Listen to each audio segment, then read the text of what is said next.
Sekjen Partai Gerindra Ahmad Muzani memberikan ungkapan syukur atas dukungan yang diberikan oleh PDI Perjuangan kepada Presiden Republik Indonesia Prabowo Subianto.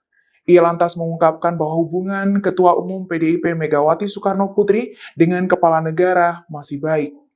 Hal ini disampaikan Muzani saat berada di Kompleks Parlemen Senayan, Jakarta, Rabu 15 Januari 2025. Dirinya mengungkapkan rasa syukur setelah menanggapi wacana adanya pertemuan Mega dengan Prabowo. Menurutnya hubungan pribadi keduanya terjalin baik sejak Prabowo belum dilantik menjadi presiden. Dikatakan Muzani, meskipun Prabowo dan Mega belum pernah bertemu seusai pelantikan presiden, namun keduanya tetap menjalin komunikasi melalui berbagai cara. Hal ini dinilai Muzani bahwa partai berlambang banteng itu tetap memberikan dukungan kepada pemerintah. Download Tribun X sekarang, menghadirkan lokal menjadi Indonesia.